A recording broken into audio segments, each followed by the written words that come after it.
Welcome to Primetime, bitch. This is Wastoid Reviews, and tonight we got Nightmare on Elm Street 3, Dream Warriors, starring... The best. Oh. Nightmare on Elm Street 1. Best. He said it. I'll stick with it, man. And I It's agree good. with it. I think most people think it's the best one because this is where Freddy's actually becoming Freddy, slaying out some bitches. They got some sick-ass fucking kills. It's not slow and boring. By laying out bitches, you mean he's saying bitch? He starts saying bitch. He starts saying He's bitch. not, Yeah. But this is where we get introduced to the fresh-faced Patricia Arquette starring as Kristen. She's actually only in this one. Her character's in the next one, Dream Masters, but she doesn't reprise the role. It's actually just get someone else to come do it, and it's a cameo thing. So, this movie's about Kristen. She's having a dream, gets right into it after a sweet Dawkins video. No previews in this VHS.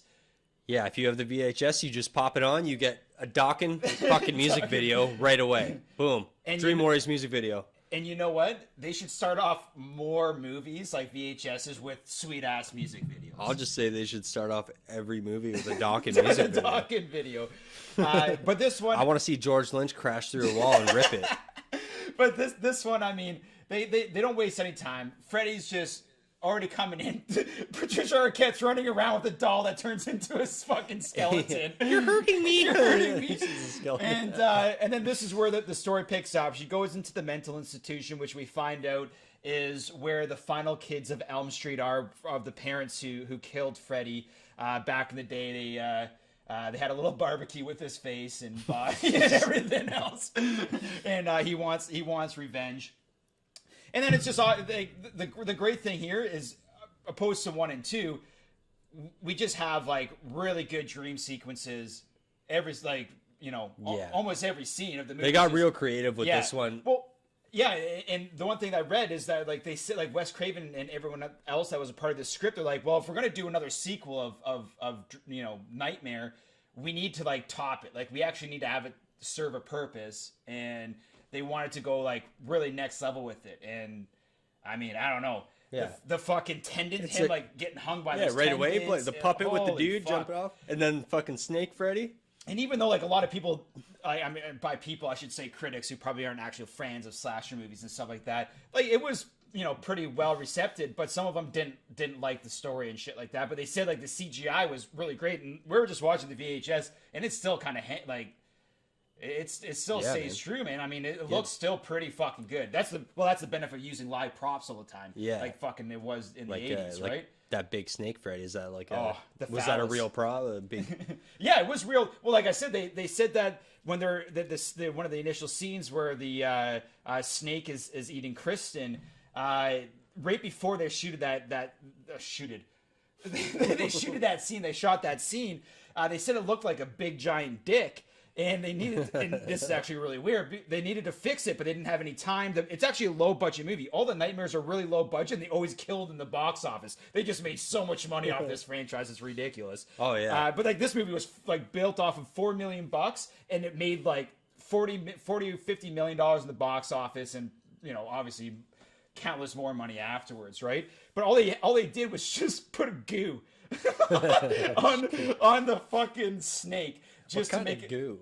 Yeah, basically green goo, so it wouldn't look as pink and dick-like. Weird, man. So, Freddy's tormenting these kids. No one believes these kids that they are tormented by this guy until that. Oh man, Nancy comes back. Nancy's of course in the first one. I don't know. I don't think she's in the second one. She's just in the first one. That comes back in the third one. I can't remember, man. But she's the main. Nancy's the main character in the first one, and I fucking hate this chick. The one complaint Luke I have. doesn't like her. Yeah. She sucks. That's okay, man. Sometimes you hate the fucking character. Like, I hate Billy from Gremlins, man. Hate him. Yeah. Fuck him. Like, the one thing that I didn't like about this movie was this. Like, it's so fast paced, and there's so many good Freddy scenes, dream scenes, everything else. But then they in the middle of it, they start focusing on Nancy. A slow middle. what? Slow just a middle, slow yeah. middle there. They start focusing on Nancy and that Dr. Dick who's like preying on this young girl. I feel. Yeah, he's too old. Yeah, he's a little bit She's too supposed old to be like 20 wielding. years old. Yeah. And he's like fucking 40. Yeah, and he's just Like trying, fighting her dad. he's just trying to wheel her. And it gets into like they just start focusing on that all much, and we're just sitting here like cranking beers. It's like, man, like this is a little bit of a lull, and then it just snaps right back to Patricia Arquette and the Elm Street kids, and it's fucking hilarious, man. You got whatever his face is in the wheelchair, just They're playing their dream roles. Yeah, the wizard shooting lightning bolts. I'm a wizard master. Yeah, and then we have what's her name, Taryn, who was the hot ass like The biker junkie babe. chick. Yeah, She's got the mohawk. But man, they'd like got real creative with like the kill stuff, like Oh, Freddy yeah. getting syringes in his finger? hand, Yeah. and her Yeah. arms are like talking and stuff like that. Even like even having like the skeleton just fucking beating people up. Man. Yeah, it's I great. fucking loved it. And what's with 1987 and skeletons? Because I feel that. Actually, maybe it was an Army of Darkness, but Evil Dead 2, I feel like had. No, actually, I don't think Evil Dead 2 had the skeleton like fight scene, and I think that was just Army of Darkness that had it later on. But I don't know, man. Skeletons were a hot thing back then. Skeletons are cool as fuck, man. But one of the biggest letdowns of this whole movie is I don't think Nancy died. Yeah, he stabbed her, but did she die? I don't know. Yeah, I kind of faded on that. I gotta watch last part. I can't remember the fourth one, man. I haven't watched this whole Dream franchise in Master, like yeah. a long time, so. But I think like it's pretty universal that Dream Warriors is the best one. I mean, the kills alone are great. The wheelchair scene is probably the most iconic thing, and maybe we should move into our favorite scenes of Nightmare. So, Yeah, so- what's yours? What's yours?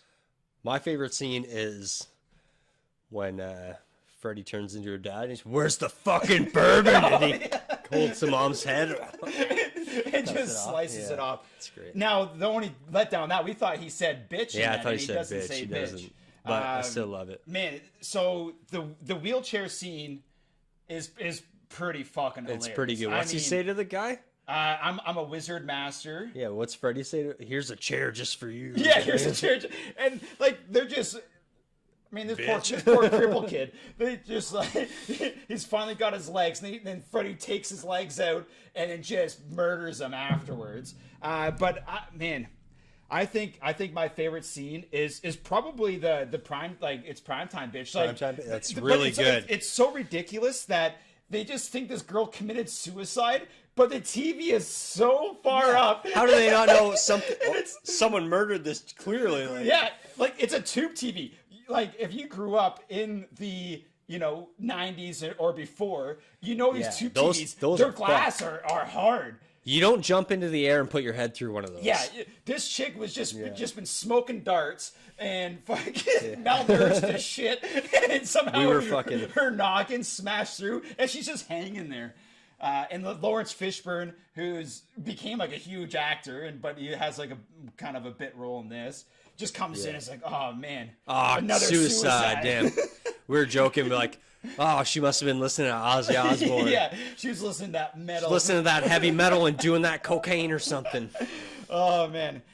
So that's my favorite scene in the movie, and what we want to do now is, like all of our videos, we like to drink while we watch these movies. We want you to have another good time getting that pocket. So we're gonna play the 80s drinking games. Let's. Do we beer or do we tequila? That's. I got a beer in my hand, ready to cheers. So 80s drinking game, dude.